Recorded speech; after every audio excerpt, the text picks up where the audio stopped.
Hey everyone, welcome back to the channel and another update from Israel-Palestine, guys. Let's get straight into it. Like, share, subscribe to the channel. I'll see you in the comments, troops. Thanks for all of the support recently. I want to start off with this, the border. We're going to zoom out quickly. Obviously, Israel, south, just north of that, Lebanon. It's a point that I forgot to actually mention earlier today. I think you see all the way along this border here, guys.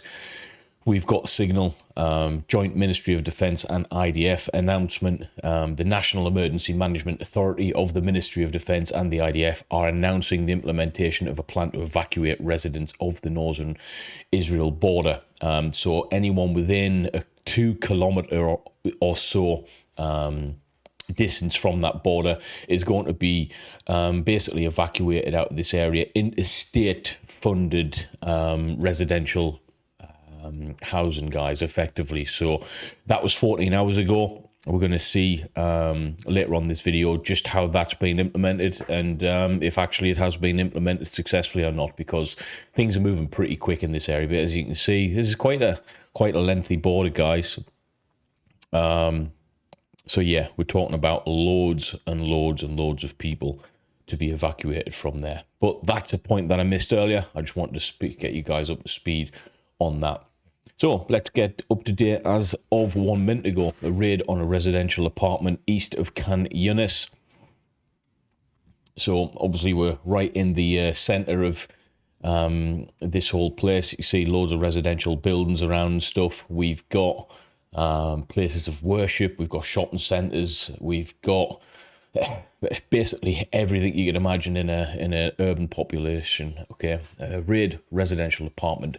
So whether or not that's been targeted for anyone specific, that information isn't present, but I would like to think that's been the case, guys. Okay, now a raid, let's talk about what a raid is. Royal Marines, I'm a former Royal Marine. That's what we kind of specialized in. That's why we were formed initially. A raid is a small amount of people to be able to get into a position in quick fashion, do the job and get the hell out of there. Okay, and do it nice and quickly. So for point of reference, that's probably what's happened there. Okay, now have they got specialist teams on the ground within this area? That, again, information we haven't really got, so we can only go off what we think is actually happened and possibly missile strikes and stuff like that again, because that's what's been going on within this region an awful lot. 4 minutes ago, Joseph Borrell spoke to Amiral Delia on the situation in Gaza. Europeans' position is clear on condemning terrorism within these areas and on the protection of civilians at all time. It is in everyone's interest to prevent a regional spillover, urged Iran to use its influence to avoid a regional escalation. Now, that's fair enough, okay? We can't really say anything against that. I think it's a good thing that you know, we need to avoid regional escalation, because this thing could you know, escalate into something that the history books will be talking for generations to come. Hopefully we don't get that far, guys, but as far as I'm concerned, the way things have been going, it's got a lot of potential for that. Now, the White House is President Biden held a call with Chancellor Olaf Scholz of Germany in advance of Chancellor Scholz travel to Egypt and Israel. President Biden has a separate call with President Abdel Fattah al-Sisi of Egypt. Now, they've been speaking an awful lot with different individuals within the Middle Eastern areas, trying to keep the whole place stable, trying to keep this whole thing under wraps specifically. Okay, they don't want it spilling out from Israel into other countries that have major influence in their own individual ways around the globe. Okay, that's how things escalate into World War III. Now, reviewed Israeli bombing east of Khan Yunis, governorate south of Gaza Strip. So the bombing continues, guys, within the southern Gaza Strip. As you can see here, these areas are highly populated areas. If we go along, you see Israeli government water supplies have been restored.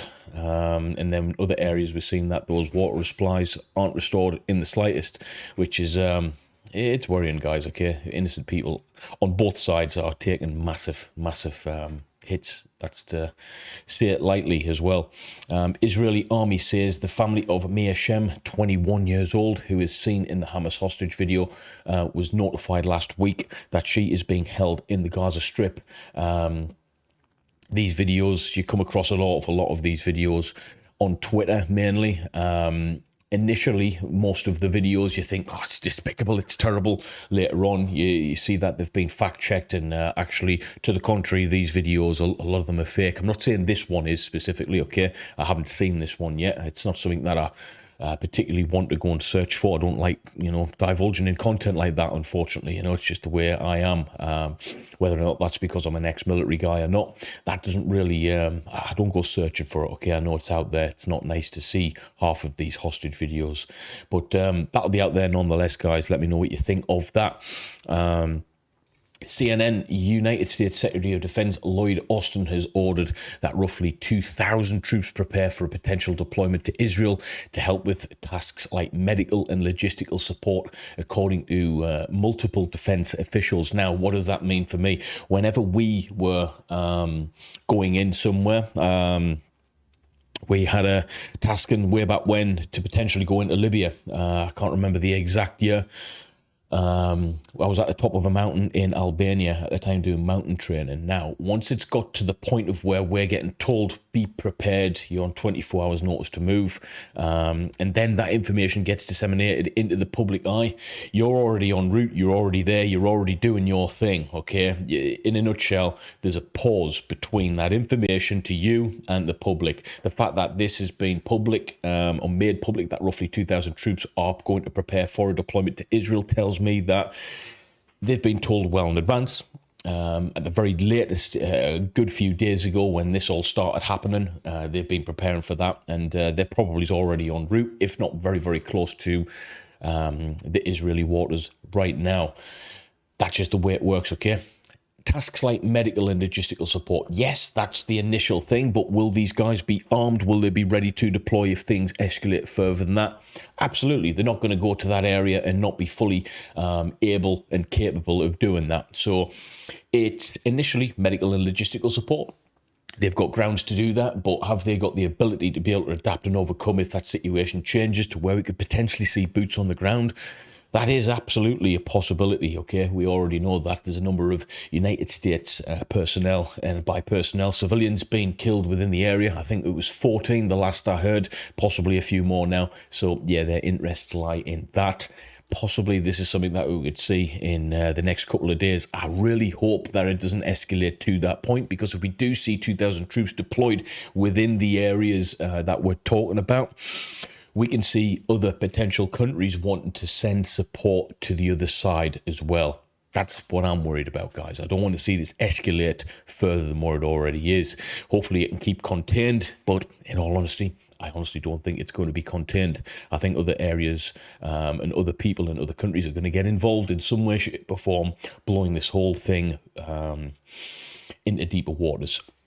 Now, Sisi and Biden agree that the priority is to protect civilians and deliver humanitarian aid to Gaza. Yes, and so it should be. Iranian Foreign Minister, if we do not defend Gaza today, tomorrow we will have to deal with Israeli phosphorus bombs in our hospitals. So we've got Iran already speaking up. We can see a number of sirens within this area for different things kicking off. Only an hour ago, Irish FM, had a message from the West for us. I told him if Israeli crimes in Gaza do not stop immediately, new fronts will be opened. I told him that we do not give orders to the resistance groups and they decide by themselves. Loads going on here. Had separate phone calls with Tunisia, Iran did, Malaysia and Pakistan, so they're all in communications with each other. They said that the time for political solution is running out. We've heard this rhetoric before with Russia and Ukraine. And the same messages from the West for us. The Iran have told if Israel crimes in Gaza do not stop immediately, new fronts will be opened. So this is all going off at a rate that I didn't even think it was going to. Time for political solution is run out, says Iran foreign minister. Crazy stuff. So journalist Abdul Hadi Habib was killed after his residential apartment in the Al Zaytun neighborhood was targeted. Gaza Strip there, pretty central to that as well, guys. And what you see is a couple of bombing raids happened there. Airplanes launched raids about 13 hours ago, and this is obviously the crossfire. That journalist has just been found to have been killed within that area. And the Israeli army calls on residents of the Zaytun neighborhood in Gaza City to leave the south of the Strip. So that was 3 hours ago. Whether or not these sources are absolutely accurate is unclear, but one thing's for sure. This airplane launch, airplane raid happened at least 13 hours ago. And, maximum 3 hours ago, the Israeli army called on these residents to get the hell out of there. Is that enough time? I don't think so. There's a lot of indirect, a lot of collateral damage going to be happening there that most definitely could have been, it could have been avoided on both sides. This is just the way it goes, guys. It really, it bugs me. Heavy airstrikes in Gaza. Again, they're getting absolutely pounded by the Israeli Air Force. Now, possibilities of a preemptive action, this is in Iran, by the way, possibility of any preemptive action by resistance front could be expected in the coming hours. Leaders of resistance won't allow the Israeli government to take any action in Gaza and then go into parts of the resistance in the region. All options are before Hezbollah. Here's a video there. We're not going to watch that because it'll probably be in a different language. Hamas, Israel's threat of a ground attack does not intimidate us, and we are ready to deal with any force thrown into the Gaza Strip. Now, if you look at this area in terms of it being a battlefield, okay, we need to understand the quality and the effectiveness and the superiority of the Israel military. They're a phenomenal fighting force, okay, more than capable of dealing with this front right here. Effectively, they have the superior advantage of controlling the sea. They have the advantage of controlling all of these areas that are also barriered, and they have a military capable of destroying pretty much anything in their path, especially this path here. So, yeah, Hamas is not really coming across as being too perturbed by it, but they should be. This area can get absolutely bombarded with their air force from the sea as well. Munitions and military capabilities from the sea can pound on this strip pretty big, and the ground forces come in and clear it up. So this, from a military perspective, and my understanding and expertise, is nothing that Israel can't and won't do. Okay, they do have the potential to just be able to absolutely hammer this place into dust, that's worrying on both fronts. That you've got one side not bothered about it, the other side more than capable and more than willing to go in and do the business. After firing flares due to a suspected case of infiltration, the garrison of the Israeli army in the Metula settlement carried out a sweeping campaign with heavy machine guns towards the Orchards and the Israeli side of the border wall adjacent to the town of Kafakila. So, right, okay. Firing flares due to a suspected case of infiltration. The garrison of the Israeli army in this area carried out a sweeping campaign. So, sweeping campaign, let's just put it under the terms of what I understand. Sweeping campaign is you have an area that you need to clear, depending on the level of threat and depending on the level of firepower that you're wanting to commit. Bearing in mind, Israel is under a lot of pressure at the moment to do what they class as the right thing. They're very, very aggressive at this moment in time for obvious reasons. They want to get in and do the job and really just clear this place out. So a sweeping mission in this case is just give me all of the heavy weaponry, give me as much manpower as possible, bearing in mind they've got over 300,000 reserves in place right now. And just basically, this is your area. We want to clear through it and just basically destroy everything in its path. So nothing's going to get through that, okay? You're going to see an absolute iron wall of bullets, basically, and that's what that is probably going to look like. Okay, heavy machine gun towards the Orchards and the Israeli side of the border. Yeah, they're just going to get absolutely hammered. There's a video here, actually. Let's have a look at it.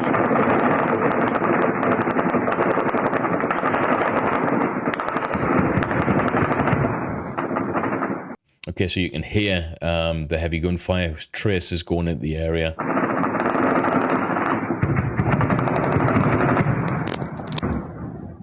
And that sounds like an awful lot of weaponry pointed in a certain direction, just absolutely wiping whatever is out.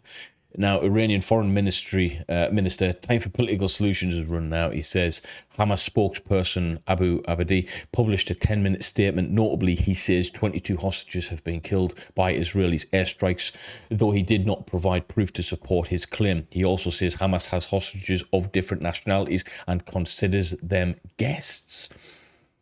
Okay, that he has hostages, but considers them guests. That doesn't make any sense.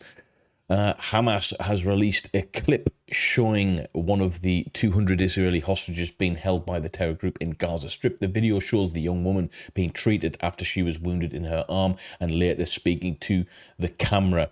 So according to that video evidence, that they're showing that they are humane and they are treating her accordingly.